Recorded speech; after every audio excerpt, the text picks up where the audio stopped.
তো এয়ারপোর্টে চলে এলাম। বোর্ডিং পাস দুজনের হয়ে গেছে। একজন তো হাসছে হ্যাঁ হ্যাঁ হ্যাঁ করে, অনেকদিন বাদে ঘুরতে যাবে। তো একটু খাবো এবার। ঘুরতে যাব খাবো না সেটা হয় না, তো আমাদের ব্লগেতে একটু খাওয়া দাওয়া থাকবেই। আরেকজনের পেটে ছুঁচো দৌড়াচ্ছে, তো লেটসি কী আছে। আমরা এখন ফুড টাউনের দিকে এগোচ্ছি, দেখতে পাচ্ছ তোমরা। আর এয়ারপোর্টে মোটামুটি এখন ভ্যাকেশন মোডে অনেকেই আছে, অনেকেই ঘুরতে ঘুরতে যাচ্ছে। ভিড় আছে এয়ারপোর্টে, দেখেও ভালো লাগছে। আর লেটসি।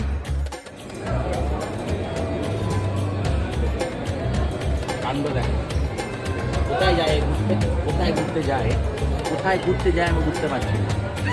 এটা কলকাতাতেই সম্ভব। বাবা তুই ঘোর।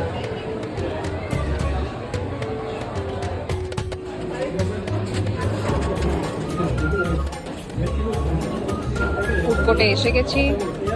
সাবওয়ে থেকে ও একটা র্যাপ নিয়েছে। আমার অ্যাজ ইউজুয়াল কেএফসি একটা খেয়েও ফেলেছি, খুব খিদে পেয়েছিল। ফাইনালি বসে পড়েছি আলাদা আলাদা, খুব বাজে সিট। But soon new videos will be coming up, stay tune, subscribe.